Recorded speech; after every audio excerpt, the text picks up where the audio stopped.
At 11:47 p.m., I saw a message that completely changed the way I looked at my husband and my sister. It said, "She still doesn't know. We have to make sure she never finds the proof." I froze, because the woman they were talking about was me. My husband, Daniel, was upstairs. My sister, Megan, had sent the message, and for the first time, I realized that two of the people I trusted most had been hiding something together. Then another message appeared. What if Rachel already found the documents? Documents? I had no idea what they meant, but suddenly, every strange thing from the past few months came rushing back. The late nights, the secret phone calls, the money disappearing from our account, and the way Megan suddenly became nervous whenever Daniel and I were together. I had spent months telling myself I was imagining things. That night, I stopped imagining. I decided to find the proof. Daniel and I had been married for 7 years. We weren't perfect, but I trusted him. Megan was my younger sister, and for most of my life, she had been one of my closest friends. That's why I never suspected either of them. Then Daniel started coming home late. At first, it happened once, then twice, then almost every Friday.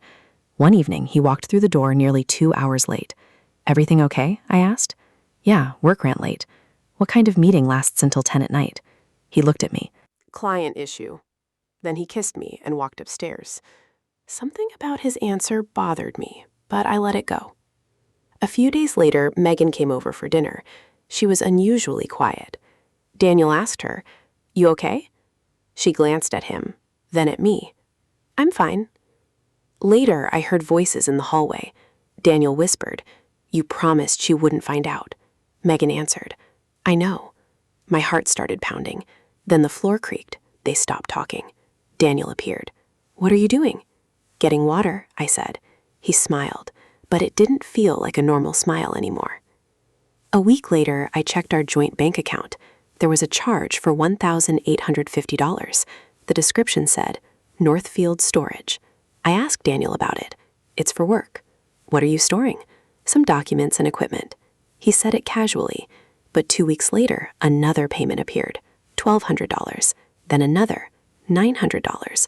Nearly $4,000 had disappeared from our savings. I confronted him. "Daniel, why are these payments coming from our joint account?" His expression changed. "Why are you checking my transactions?" "Because it's our money." He sighed. "I already told you, it's business." But something didn't add up. If it was business, why was he hiding it?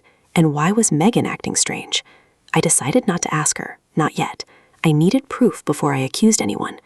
3 nights later, Daniel left his phone on the kitchen counter. He went upstairs. The screen lit up. A message from Megan appeared. "Did you move the documents?" I couldn't breathe. Then another message appeared. "Rachel is asking questions." My name. My sister was talking about me. I didn't open the phone. I didn't need to. I had finally confirmed what I had been afraid of. They were hiding something, but I still didn't know what. That night, I made a decision. I wasn't going to confront them. I was going to follow Daniel. The next morning, Daniel drove to a storage facility about 20 minutes from our house. I followed him from a distance. He entered the building. 10 minutes later, he came out carrying a cardboard box. Then he drove away. I waited. When he was gone, I walked inside. The manager helped me locate the unit, Unit 214. I stood outside the door for several seconds. Then I opened it. There were boxes everywhere. Bank statements, legal documents, old files, and one envelope with my name written on it, Rachel Morgan. My hands were shaking as I opened it. The first document showed money transferred from our savings.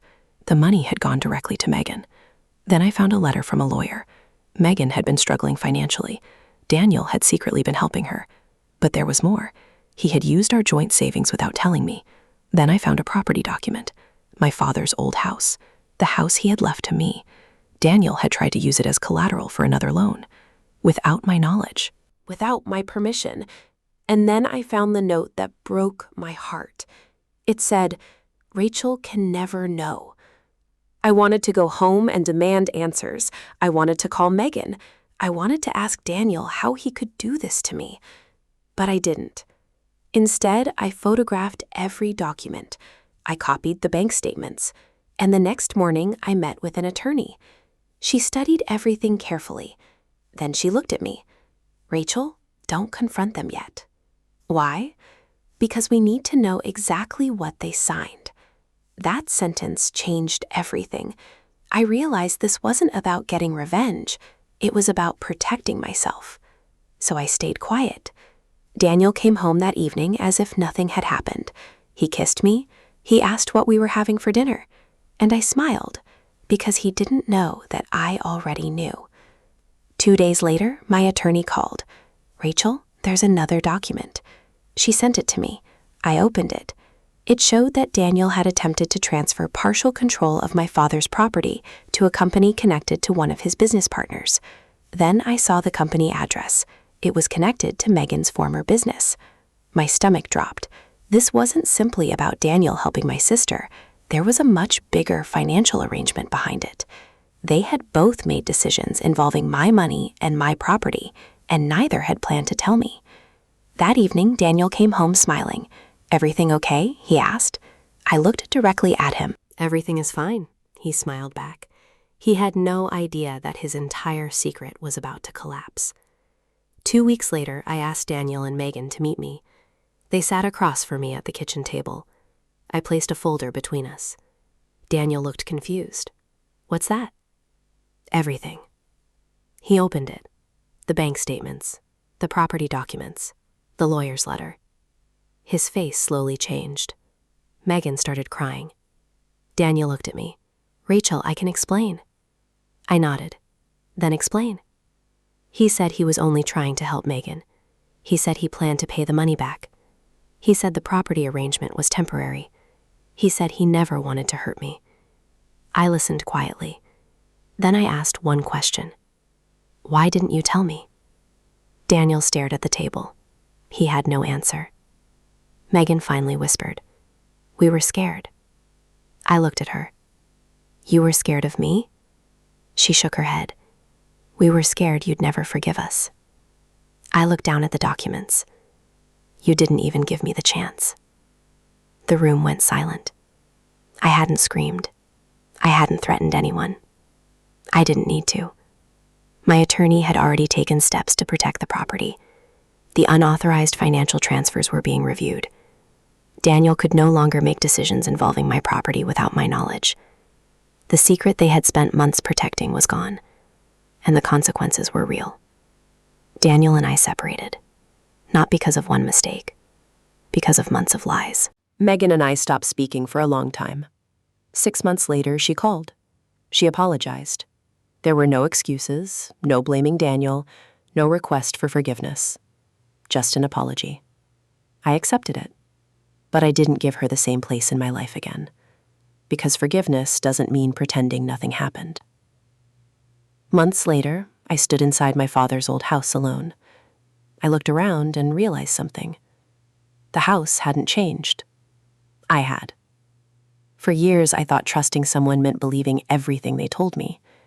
Now I understood that real trust requires honesty. Daniel thought his secret was safe. Megan thought I would never find the proof. They were both wrong. Because sometimes the truth doesn't come from a confession. Sometimes it comes from a bank statement, a text message, a document, a name, a tiny detail someone forgot to hide.